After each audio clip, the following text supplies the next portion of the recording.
he was like a boyfriend. So I had later, I also had another friend who's, I'm not going to mention his name, but he was an Arab and he was Christian, and he thought, I guess at the time, that I was going to convert to Islam because I had this boyfriend. And I later found out that, you know, I was pregnant for the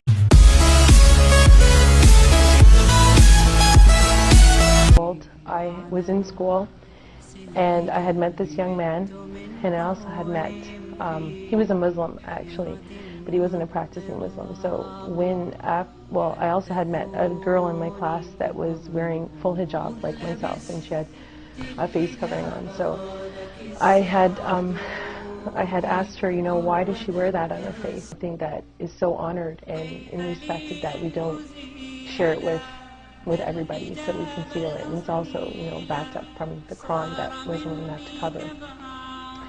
So I thought that was interesting. So then I said, okay, fine. I left it, and I had a relationship with this man at school. He was like a boyfriend. So I had later, I also had another friend who's, I'm not going to mention his name, but he was an Arab and he was Christian, and he thought, I guess at the time, that I was going to convert to Islam because I had this boyfriend, and even though I had no interest really about Islam, right? So he actually prompted me to learn about Islam because he used to bring, like, he used to work at this gas station close to my neighborhood, and he used to bring me information protesting, going completely against Islam, saying that Muslim women are, like, I guess I should be honest and say exactly what he said, that are whores, and that they're allowed to have more than one man, right? And this is actually coming from the Quran, he said. So I said, oh, I said to this guy, I'm like, I really don't think that's true. I said, because, like, my reference point back to the girl at school, I said, it doesn't make any sense, right? And I said, why would she cover if she was promiscuous? So I said, well, I don't know about that. So I said, and I guess in his mind, he was trying to get me away from, you know, converting, because he thought, you know, because of this Muslim boyfriend, he was going to marry me, or it was like he was in a panic, you know, like telling me, bringing literature to me. He would bring literature to my mother at the store and pass it up to my mother. So I said, you know, I don't even want to read this. I said, I'm not interested in anything about this. So anyway, I just said, I got fed up, and that made me interested. So I decided to go to the mosque and find out about what Islam was. And to be honest, I didn't really find out too much from there. And I thought, you know, from what I did learn, that he was wrong. There was nothing in the Quran that stated that Muslim women are allowed to be promiscuous in any way. So I thought my journey ended. But it didn't. It actually just begun from there. So I went back, and I later found out that, you know, I was pregnant for the Muslim guy at school, and that he had left me. So I was now 5 months pregnant, and I was on the subway going to this new school. And from there, I looked up. I was sitting on the subway, and I looked up, and I saw Salia, the girl that I had met with the full hijab at school, like before. And I'm like, oh, I said, hi, how are you? And she's like, fine. And I said, where are you going? And she's like, we're very good friends. And I learned a lot about Islam from her. And it was never, you know, I wasn't really, like, before going to the masjid or the mosque and inquiring for myself. You know, Islam just came to me now. And, you know, I became friends with her and a few other girls at school, and she would often invite me, you know, to her house, and I learned so much about Islam, you know, the character of a Muslim, and, you know, and also I found very interesting was that she actually memorized the Quran, which was, like, to me, just a book at the time, and it was like word for word she memorized it, and I was like, wow, it's amazing. So I wanted to know, like, what was in this book. You know, what was so amazing about a book that someone would memorize word for word? And, you know, there's just so many things that, you know, that amazed me. And being around a Muslim person, a practicing Muslim person, you see the beauty of Islam. And I don't know how to sum that up or give you one particular point, but I would go to her home, and I would see how she would interact, how she would dress, how she would eat, even how she prayed. I mean, I was out with them numerous times where she would, you know, say, oh, Crystal, you know what, I have to go pray. I have to find a place to pray. I found that amazing. Like, you're just going to stop from and it was winter time, you know, freezing, you know. And they were just a big support for me, especially at the time when I had nobody, you know. And to be honest, I still wasn't interested in converting to Islam at all. I just said, nice religion, but not for me. So, after I had my daughter, I started realizing, like, what am I going to teach my daughter? Like, what am I going to teach my daughter? Like, how am I going to grow my daughter up? I'm going to cry because it's emotional. So, anyway, and the guy, he never came back. So I didn't really know how to, you know, raise this beautiful baby that I had. So, and I remember back to how Sevilla was.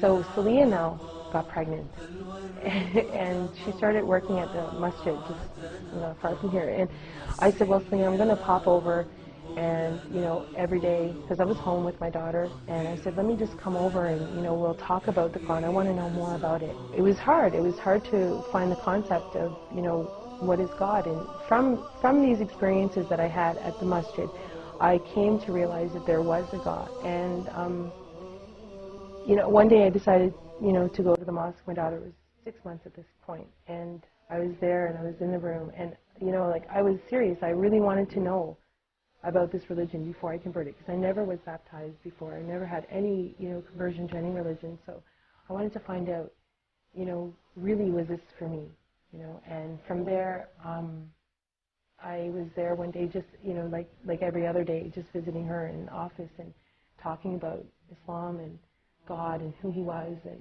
you know what Islam can offer me and my daughter. And so one day there was a funeral of a baby girl, and from there I just thought, life's so short, you know, like you have to really make it a decision. I accepted Islam, right, but I didn't know how to pray. You know, I didn't even have Islamic clothes. I was going back home now to, you know, my house. That was my mother. How was I going to explain that to my mother? My life is different because, well, I just think of one thing. Maybe this might be not the best thing to say, but health-wise, I'm so much more healthy. I used to smoke. I don't have to say that, but I used to smoke and I used to drink. I used to get sick to my stomach from drinking. I don't drink anymore. I haven't tasted a drop of alcohol. I haven't smoked. Alhamdulillah. It's just, you know how many times I tried to quit smoking? I smoked for like 11 years, 11 years. And I tried, and I tried, and tried, and tried. I am a successful non-smoker right now. And I just owe that to God, because there's no way I could have done it. Like, especially, you know, with the support of the type of people I'm around, you know. It's your environment, you know. My environment is so much more healthy. I have direction in my life. I have more spirituality in my life. Like, I feel that I know why I'm here, you know. Like, I wake up in the morning and it makes sense. Like, I actually know why I'm here on Earth. Before, it's like you're just here and you're like, what are you doing here? I used to have conversations with my friends, my non-Muslim friends, and say, we would come up with ideas why we're here, but now I know. That gives you direction. That gives you a lot of confidence, right? That you're not alone. And so I'm better spiritually, mentally, emotionally.